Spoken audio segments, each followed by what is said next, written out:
The day the aliens came, the world ended, cities burned, skies turned black. And for 3 months, humanity was hunted like animals. Streets were clogged with ash, bones, and the hollow shells of burned-out machines. Where laughter once echoed, there was only wind. But in the ashes, a spark survived. It had been 3 months since the aliens came. 3 months since their ships blotted out the sun, since their soldiers stalked the streets, since humanity discovered that it was not alone in the universe, and that loneliness had been the kindest fate imaginable. But against all odds, humanity had survived. The destruction of the Denver ship had changed everything. For the first time in history, humans had killed the unkillable. One alien vessel, crippled and then destroyed in a firestorm, had shown the world that the invaders were not gods. They could bleed. They could die. The cost had been catastrophic. Millions of lives, entire cities burned, nations reduced to rubble. Yet, beneath the smoke and ruin, a spark had been lit. Hope. Deep in the Nevada desert, hidden beneath layers of rock and reinforced steel, survivors gathered in a sprawling underground complex. It had once been a military bunker, forgotten decades after the Cold War. Now it was the beating heart of the resistance. The Dr. Eleanor Morgan walked the dimly lit halls, her boots echoing against the concrete. Her hair, once silver and yeti, the temples, was now streaked with white. Her eyes carried the weight of sleepless nights and endless loss. There was something else in them, too. Fire. She entered the war room, where maps of ruined continents stretched across the walls. Captain Grant stood at the table, his uniform torn, his hands scarred, his jaw set like stone. Around him, engineers, soldiers, and scientists argued in urgent voices. Grant looked up as Morgan approached. "You've got something for us?" She nodded and spread a series of alien shards across the table. Each one pulsed faintly, like the heartbeat of some strange creature. "This isn't just energy," she said, her voice tight with excitement. "It's memory, data.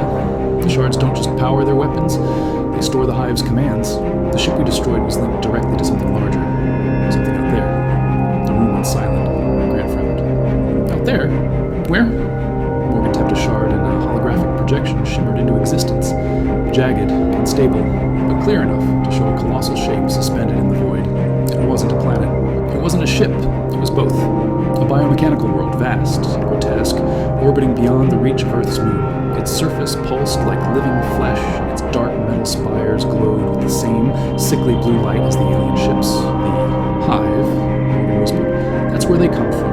That's what commands them." The room erupted in disbelief. "Impossible. It's a whole world. How could we ever—" "We don't even have ships to reach orbit." Grant silenced them with a raised hand. His eyes locked on the projection. "If that thing controls the fleet, then that's our target. If we don't destroy it, they'll keep coming until there's nothing left of us." "But how?" one of the engineers demanded. "We barely held them off with scavenged rifles and rockets. We can't even touch their ships in orbit, let alone something that size." Morgan placed another shard on the table. This one was cracked, still smoldering from the Denver battle. "We don't have to match them," she said. "We just have to learn from them." Her voice grew steady, certain. "We build our own fleet. Hybrid ships, human steel and alien power." For a long moment, the room was silent. The idea was madness, insanity, and yet no one laughed, because madness was all humanity had left. The days that followed blurred into one long storm of urgency. The bunker became a hive of its own. Welders carved through alien wreckage, fusing it with steel from old fighter jets. Engineers worked without sleep, reverse engineering alien cores into something humans could control. The air reeked of sweat, fuel, and ozone. Dr. Morgan never left the labs. She pored over shards until her hands bled from handling the sharp edges, until her eyes blurred from lack of rest. For every failure, a reactor that melted down, a weapon that exploded, she pushed harder, because failure was no longer an option. Outside, the world burned. Alien ships still roamed the skies, striking at survivors hunting down hidden camps. Entire towns disappeared overnight, yet slowly, quietly, whisper spread. Humanity was building something. Humanity wasn't done yet, and for the first time, people began to believe. One night, Morgan stepped outside the bunker for the first time in weeks. The desert stretched endlessly beneath a blood-red sunset. In the distance, the ruins of Las Vegas glimmered faintly, a ghost city of shattered glass and steel. Captain Grant stood beside her, a cigarette smoldering between his fingers. "Never thought I'd see the strip go dark," he muttered. Morgan didn't answer at first. Her eyes were on the sky. Between the clouds, she could see them. The alien ships, black silhouettes against the stars, watching, waiting. "Do you ever wonder why they Every damn day. Morgan's hand tightened on the shard in her pocket. They're not just here to kill us, she said. They're farming us, feeding on us. That hive up there, it's not just a command center. It's a prison. Grant looked at her, his jaw tight. Then we break out. She turned to him, her eyes burning with fire he hadn't seen in anyone in months. Yes, she said. We break out. Weeks passed. The first prototype was completed. It was ugly, awkward, a patchwork of human steel welded onto alien curves, bristling with weapons that looked like they had no right to exist outside of nightmares. Its engines glowed an eerie blue, a heartbeat of stolen alien fire. They called it the Phoenix. When it roared to life for the first time, the bunker shook. Sparks rained from the ceiling. And yet, as it lifted from the hangar floor, groaning like a wounded animal, cheers erupted from the crowd. For the first time, humanity had wings again. But with wings came enemies. That night, alien scouts descended. On the desert, black ships sliced through the clouds, beams lancing into the sand. The bunker roared to life with alarms. "Scramble! Everyone to positions!" Grant's voice The Phoenix was still untested, unstable, but it was all they had. Grant strapped himself into the cockpit. His face was stone, his eyes burning. "Sir, it's not ready," Morgan shouted. He cut her off with a grim smile. "Neither are we." With a deafening roar, the Phoenix shot into the night sky. What followed was chaos. The alien scouts swarmed. Like vultures, their weapons tearing streaks of fire across the desert. Anti-air cannons roared from the bunkers, lighting up the sky. And then, for the first time, humanity fought them at their own element. The Phoenix streaked through the clouds, its hybrid weapons spitting blue fire. An alien ship exploded in a flash of light. Another was crippled, spiraling into the desert. Inside the bunker, survivors screamed and wept. For the first time, they weren't just running, they weren't just surviving. They were fighting back. But the victory was not without cost. As the Phoenix struck down its third enemy, sparks erupted across its hull. Systems failed, alarms screamed. The alien core burned too hot, unstable. Grant's voice crackled over the comms. "I can't hold it. She's tearing herself apart." Morgan's chest seized. "Eject! Get out of there!" Silence.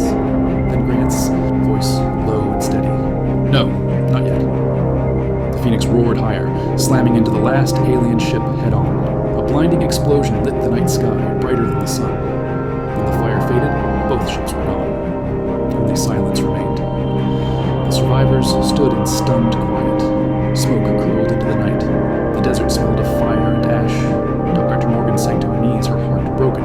Grant was gone. And yet, above them, the sky was white. For the first time in months, no alien ships hung over their heads. Humanity had won a battle in the sky. Though Grant was gone, his sacrifice left behind something greater than victory. Message: the Hive could be fought, the Hive could be destroyed, and humanity would be the ones to do it. The bunker was silent. Smoke still lingered in the air, the taste of metal and ozone clinging to every breath. Survivors stood in clusters, staring at the empty night sky where Captain Grant and the Phoenix had burned themselves into legend. No one spoke. No one moved.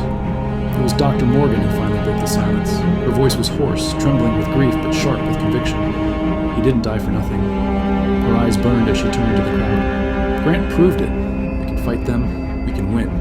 But not with one ship, not with one sacrifice. We need more. We need a fleet. A murmur rippled through the survivors. Fear, doubt, hope, all tangled together.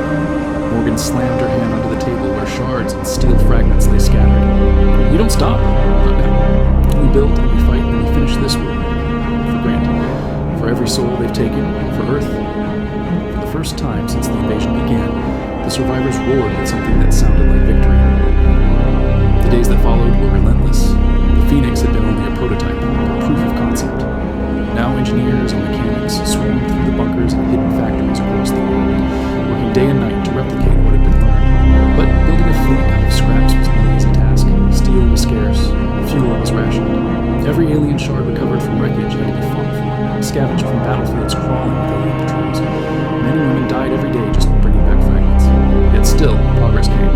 Ships took shape, crew ugly stitched together from human jets and alien wrecks. Each was a gamble, an experiment. Some exploded on the launch pad. Some never lifted off at all, but others flew. And each success carried the whispers of a dream. A fleet, a chance. Inside the labs, Dr. Morgan pressed harder than anyone.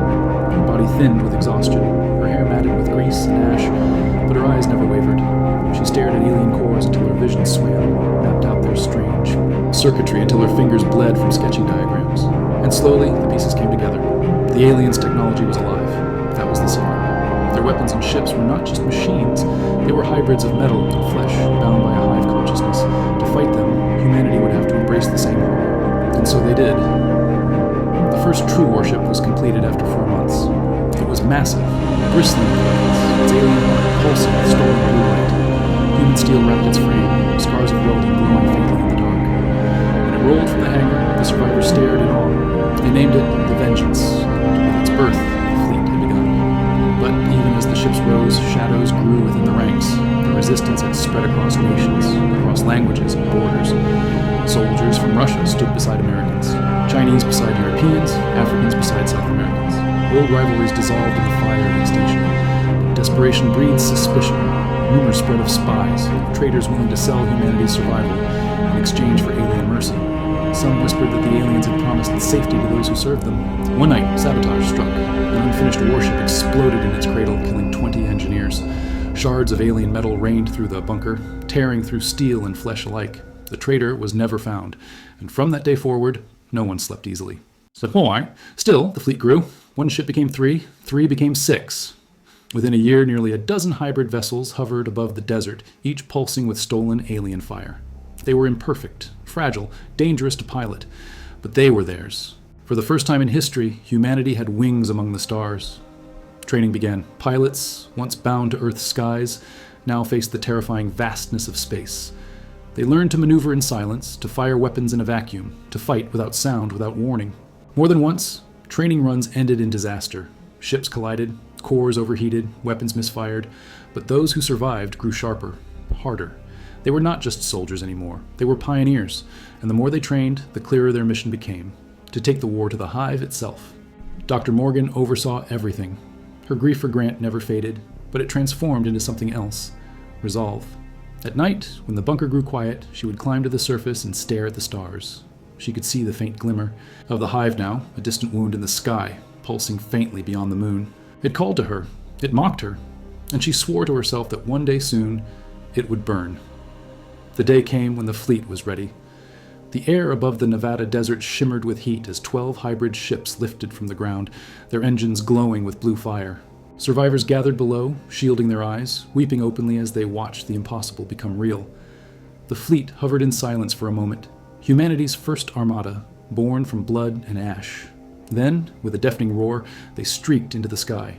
The ground shook, the clouds split, and Earth watched as its children rose to meet the stars.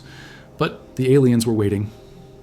The moment the fleet breached orbit, sensors screamed while alien patrol ships, sleek and black, slid from the darkness of space. Their weapons glowed, their hulls shimmering with the terrible grace of predators. The resistance fleet tightened formation. Dr. Morgan's voice came over the comms, steady despite the pounding of her heart. This is it. For Earth. For humanity. No turning back. And with those words, the first true battle for the stars began. The void erupted in fire.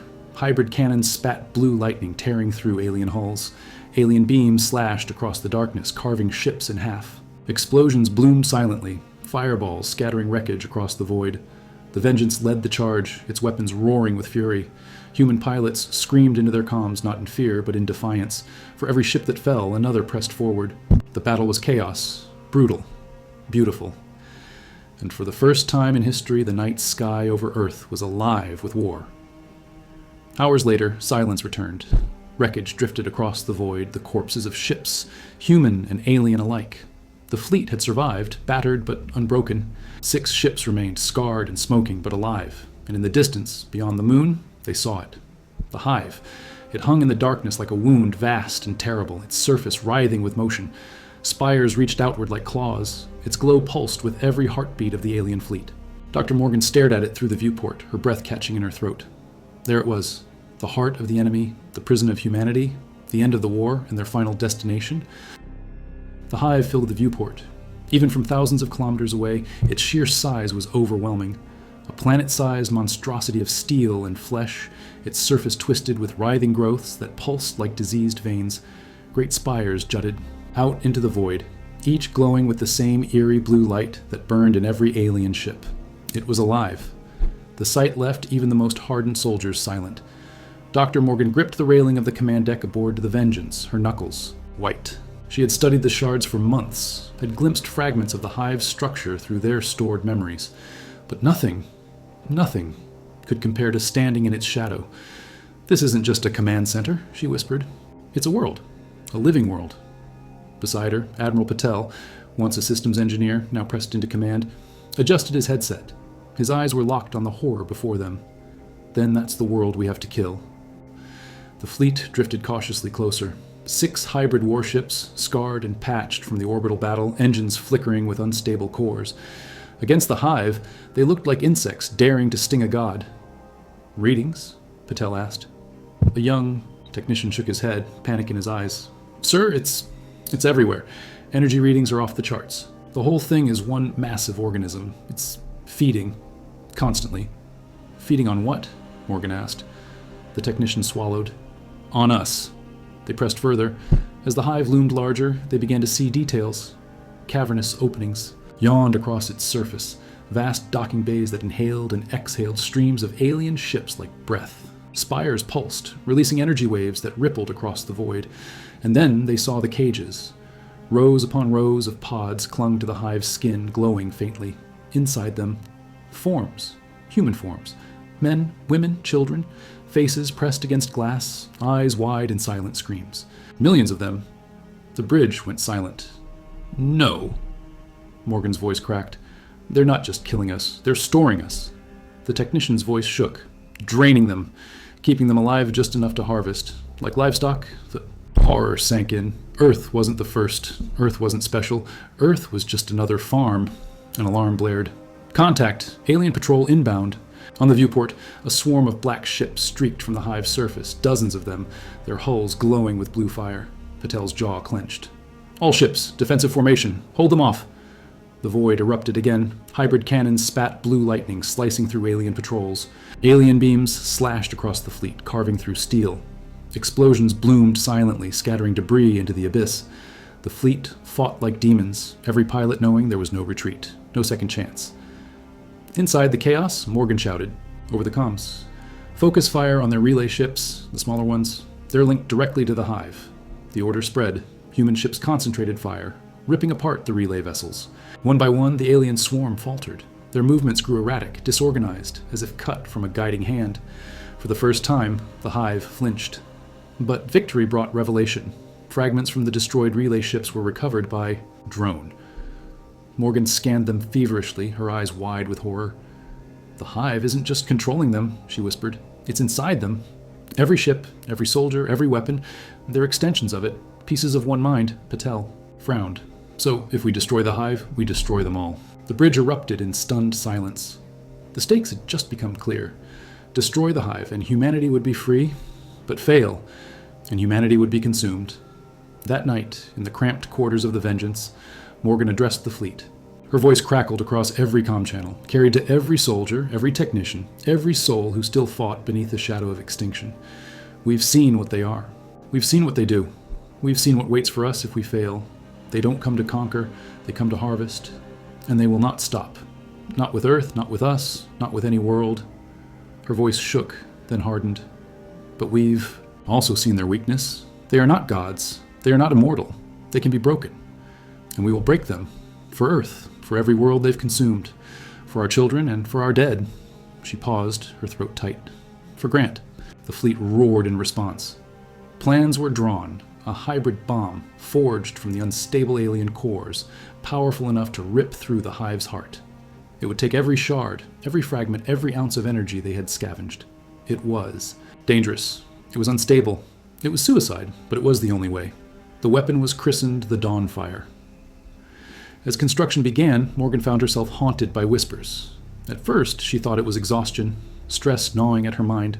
But the whispers grew louder. "We are one. You are us. You cannot destroy what you are." She collapsed one night in the lab, shards pulsing violently around her. When she woke, she realized the truth. The Hive had already touched them. The experiments, the abductions, the shards left behind. It had woven pieces of itself into humanity. Every shard they used, every weapon they built, carried whispers of the Hive. The bond went both ways. Morgan staggered into the command deck, pale and trembling. No, she gasped. They feel us. Every shard we use, every weapon we fire, it's part of them. That's why they haven't wiped us out yet. We're already tied to them. Her words choked off. Patel stared at her, horror dawning in his eyes. You're saying if we destroy the Hive, we might destroy ourselves too. The silence was suffocating. But in the silence, a voice rose. A young pilot, his face scarred, his eyes hollow from months of war. Then so be it. Everyone turned. He stood tall, his voice steady despite the tremor in his hands. If it's between slavery and extinction, I choose extinction. At least then we die free. One by one, voices joined him. Soldiers, engineers, survivors. Better. To burn the Hive, even if it burned them too. Better to die as humans than to live as cattle. The decision was made. The Dawnfire would be completed. The Hive would burn, even if humanity burned with it. As the fleet prepared for its final assault, Morgan stood once more at the viewport, staring at the pulsing wound in the sky. The whispers clawed at her mind, promising mercy, promising survival, promising power. She ignored them. Her voice was a whisper, meant for no one but herself. This ends tomorrow. Script. The Last War, humanity's final stand part. Thwar. The Last Stand. To 500 words. The fleet drifted in silence. Before them loomed the Hive, a grotesque, planet-sized wound in the cosmos, pulsing with alien light. Behind them hung the blue marble of Earth, scarred but still alive. Between the two, only darkness. On the command deck of the Vengeance, Admiral Patel stood at attention, hands clasped tightly behind his back. He looked out at the crew, tired, scarred, but resolute. Today, he said quietly, we either end this, or it ends us. No one spoke. They didn't need to. The Dawnfire pulsed in the hangar below, a bomb stitched together from shards of alien cores and human ingenuity. It hummed like a heartbeat, unstable and alive, as if it wanted to detonate already. It was a weapon of desperation, a weapon that would either save humanity or erase it. The fleet advanced. Alien patrols surged from the Hive, black ships streaking with blue fire, but this time, humanity did not falter. Hybrid cannons thundered. Alien beams carved through steel, but human shields cobbled together from stolen. Tech flared and held. Explosions tore across the void. A squadron of alien ships broke through the flank, rushing toward the Vengeance. Before they could strike, the Horizon, one of the smaller hybrid craft, slammed itself into the enemy, detonating in a blinding burst of fire. The bridge crew shielded their eyes. When the glare faded, the alien squadron was gone. So was the Horizon. Patel's jaw clenched. Another sacrifice. Another life given for the cause. The Hive responded. Spines along its surface shifted, glowing brighter. A low vibration rippled through the void. A soundless scream that shook the hulls of the ships. Then it fired. A colossal beam of energy, wide as a city, lanced from the Hive. One of the hybrid warships vanished instantly, consumed in light. Debris scattered into the abyss, the screams of its crew cut short. They're targeting the core ships, Morgan shouted. They know where the Dawnfire is, Patel's voice boomed over comms. All units, protect the Vengeance, at any cost. The fleet pressed on. One by one, ships fell. Human lives snuffed out like candles in a storm. But for every ship destroyed, 3 more surged forward, pushing closer to the Hive. Inside the bridge, Morgan watched the Hive expand across the viewport. It was impossibly vast, its surface crawling with spires and vanes, its docking bays spewing. Endless swarms of enemy craft. And yet she could feel it, the whispers growing louder in her mind. The Hive wasn't just alive. It was aware. We are one, it whispered. You are us. You cannot kill us without killing yourselves. She closed her eyes, fighting the pressure. We're not you, she hissed. Not yet. Not ever. The Dawnfire was armed, but the bomb was too unstable to be launched. The only way to guarantee it reached the Hive's core was to deliver it manually. Patel turned to the crew. I'll take it. No. Morgan's voice was sharp, almost a shout. This isn't a military decision. This is a scientific one. I built it. I'll finish it. The two locked eyes. The moment stretched. Then another voice cut in. A calm, steady voice. Captain Grant. The comm crackled. It's me! The bridge froze. Grant had been presumed dead after his last battle, lost with his ship in the ruins of the first alien warship. But there he was. His face flickered on the comm screen, gaunt and scarred, but alive. I've been here, he rasped. Fighting. Surviving. waiting. This is my fight to end. Morgan's hand flew to her mouth. Grant, he gave a faint smile. You got them this far, Doc. Now let me take it from here. The plan was made. Grant's ship, battered, limping, held together by scavenged alien plating, would carry the Dawnfire into the Hive. He would pilot it into the core, detonate it from inside. It was suicide. He didn't hesitate. The fleet cleared a path. Hybrid ships flung themselves into alien swarms, buying Grant's ship every second it needed. Explosions lit the void. Human ships ramming alien cruisers. Soldiers fighting with everything they had left. Grant's ship broke through the lines, streaking toward a massive wound in the Hive's surface. An open docking bay glowing with sickly light. Inside, the Hive was worse than anything seen outside. The walls pulsed with veins and tendrils. Pods lined the cavern, filled with half-digested bodies of alien species long forgotten. Some still moved, twitching in eternal torment. Grant's jaw tightened. He pressed forward. At the Hive's heart, he found it.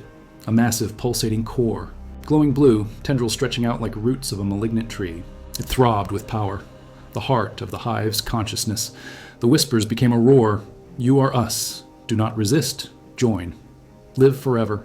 Grant's vision blurred. His hands trembled. For a moment he felt it, the temptation. To let go. To join. To end the pain. Then he thought of Earth. Of the people who had fought and died. Of the billions waiting below, praying for salvation. He grit his teeth. No, we die as humans. He slammed the controls forward. The Dawnfire dropped into the core. The Hive screamed. Not with sound, with thought. The entire fleet felt it, a psychic shriek that rattled their bones and tore at their minds. Alien ships convulsed, breaking. Formation. Some simply went still, drifting dead in the void. On the Vengeance, Morgan collapsed to her knees, tears streaming down her face. She could feel Grant's heart beat through the bond of the Hive, racing, steady, defiant. Then, silence! The Dawnfire detonated. The explosion was blinding, a sun born inside the Hive. Light ripped through tendrils, spires, and chambers, tearing the living world apart. The Hive convulsed, its vast body cracking, splitting, burning. Aliens. Ships across the battle froze, then collapsed lifeless husks. The psychic whispers cut off mid-scream, leaving only silence. The fleet watched as the Hive imploded, folding in on itself until nothing remained but drifting debris. And with it, Captain Grant. The war was over. The surviving fleet drifted. In silence, staring at the ruins. Cheers broke across the comms, followed by sobs, followed by stunned quiet. Humanity had won, but at a cost. Of the 6 hybrid warships, only 2 remained. Thousands of lives had been lost. Earth was still scarred, its cities burned, its skies dark. But the Hive was gone, and humanity was free. Weeks later, on Earth, survivors gathered under the open sky. Fires still smoldered in ruined cities, but for the first time in years, the night was clear. The stars shone brightly above, unbroken by alien light. Dr. Morgan stood on the steps of a shattered monument, speaking to a crowd of ragged but hopeful faces. Captain Grant gave us this. Victory, she said. But it was more than one man. It was all of us. Every soldier, every engineer, every child who never stopped believing.